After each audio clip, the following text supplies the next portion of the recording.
Baik, selamat siang. Kami dari kelompok 5 akan memaparkan hasil diskusi kami terkait dengan penyebaran dan penanganan COVID-19 di benua Asia, khususnya di Korea Selatan. Yang pertama, perkenalkan, nama saya Pratiwi Novayanti dengan NIM 12011 84044.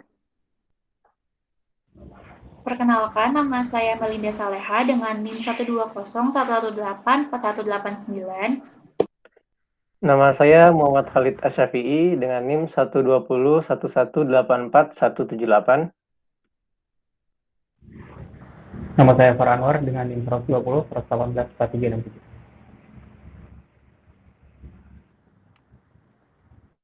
Yang pertama, latar belakang. Coronavirus disease atau biasa disebut dengan COVID-19 adalah sebuah penyakit menular yang ditularkan oleh sebuah virus bernama corona yang baru ditemukan. Perantara utama dalam penyebaran virus corona adalah tetesan air liur atau cairan yang keluar melalui hidung saat orang yang terinfeksi batuk ataupun bersin. Pada tanggal 31 Desember 2019, WHO mendapat laporan bahwa terdapat sekelompok kasus pneumonia yang penyebabnya tidak diketahui yang keberadaannya terdeteksi di kota Wuhan, Provinsi Hubei, China. Saat ini kasus COVID-19 telah dikonfirmasi di banyak negara, salah satunya Korea Selatan. Kronologis penyebaran. Pasien nomor 31 dianggap sebagai penyebab mewabahnya virus corona di Korea Selatan. Pada awalnya, pasien hanya mengeluh sakit kepala dan tidak menunjukkan gejala orang yang terkena virus corona. Kemudian pada tanggal 16 Februari, dia pergi ke gereja Shincheonji Yesus dan tanpa sadar dia telah menyebarkan virus ke ratusan orang jemaat gereja lainnya. Pasien nomor 31 akhirnya melakukan tes dan dinyatakan positif COVID-19. Dan cara tracing, pemerintah Korea Selatan langsung mengeluarkan daftar tempat di mana saja dia sempat berada dalam seminggu terakhir. Lonjakan mulai terjadi dalam 24 jam. Kasus pasien terinfeksi di negara itu yang tadinya stabil di angka 20 orang, naik menjadi 2 kali lipat. Kemudian dampak negatif virus corona di Korea Selatan.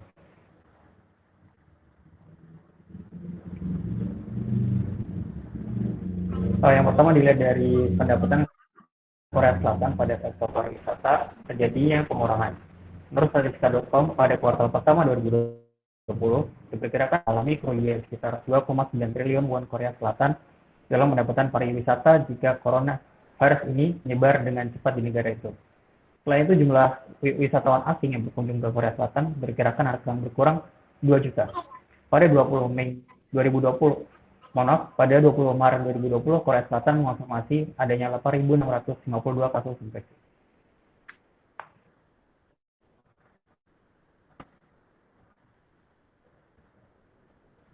Yang kedua, terjadi dampak negatif pada pasar saham Korea Selatan atau KOSPI dan KOSDAQ. Pada 14 April 2020, KOSPI dan KOSDAQ masing-masing berdiri di 1.857,08 dan 610,29. Karena ketakutan akan penyakit coronavirus atau COVID-19 menyebabkan KOSPI turun di bawah 1.600. Untuk kali pertamanya dalam 10 tahun ini KOSPI turun di bawah angka tersebut. Rencana pemulihan pasar keuangan diumumkan oleh pemerintah Korea. Penurunan pasar di Korea Selatan ini dapat menyebabkan dampak perekonomian di Korea Selatan pada skala yang lebih besar lagi.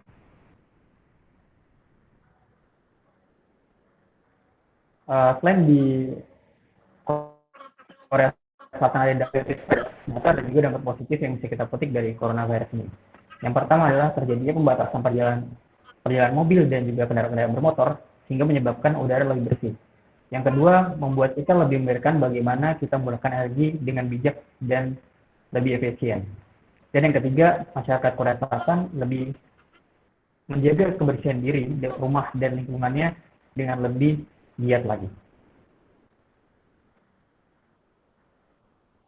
Selanjutnya, saya akan menjelaskan tentang pencegahan Korea Selatan terhadap COVID-19.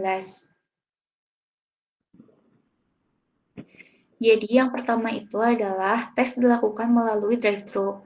Hampir sebanyak 20.000 orang menjalani tes virus corona setiap hari di Korea Selatan. lebih banyak per kapita dibandingkan negara manapun di dunia. Pemrosesan hasil tes pun tidak membutuhkan waktu yang lama karena sampel yang diambil langsung dikirimkan ke laboratorium dekat tempat pengambilan sampel. Lalu selanjutnya ada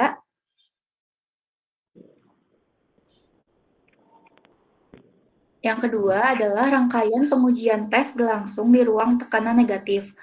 Pengujian sampel menggunakan mesin penguji yaitu PCT, Polymerase Chain Reaction, yang dapat mencari keberadaan virus COVID-19 pada sampel.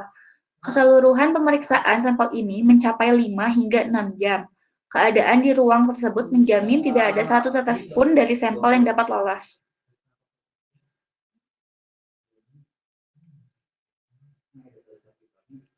Selanjutnya, menarik pembelajaran dari virus MERS.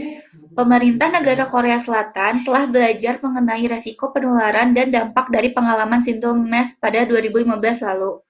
Dengan belajar dari masa lalu, pemerintah Korea Selatan lebih menyiapkan sistem penanganan sejauh hari mungkin karena hal tersebut merupakan kekuatan utama untuk mengatasi bencana jenis baru ini.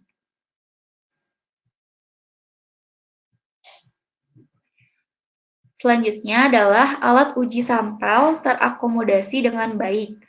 Terdapat 4 perusahaan yang mendapatkan izin pemerintah untuk membuat alat uji sampel tersebut.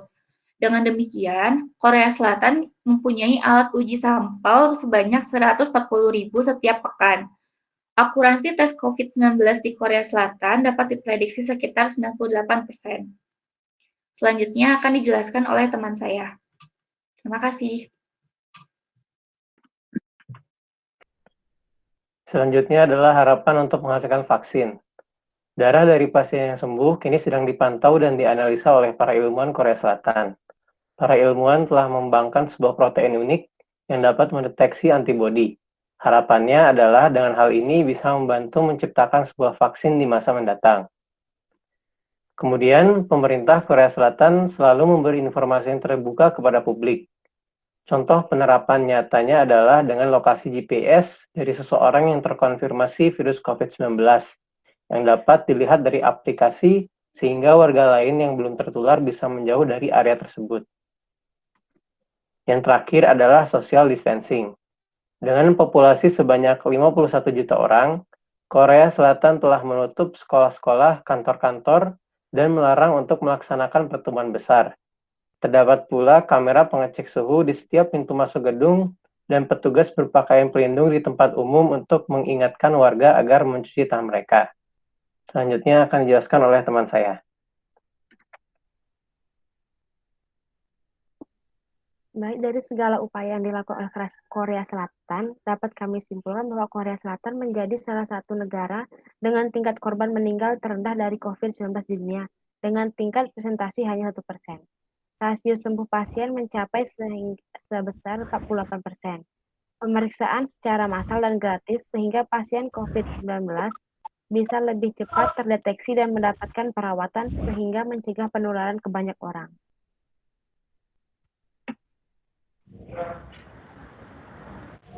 Saran yang dapat kami berikan yaitu langkah yang dapat diikuti oleh negara-negara yang terjangkit oleh virus corona ini dengan melakukan drive-thru yang membantu pengujian terhadap masyarakat luas secara cepat dan efektif, dibuktikan dengan Korea Selatan yang masyarakatnya dapat dites sebanyak 20.000 perharinya.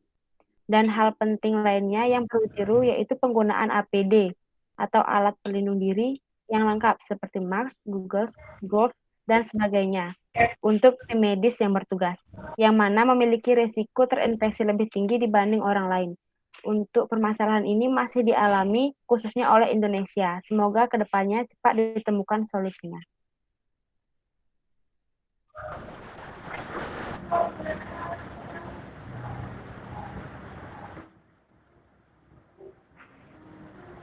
Baik, sekian presentasi dari kelompok kami.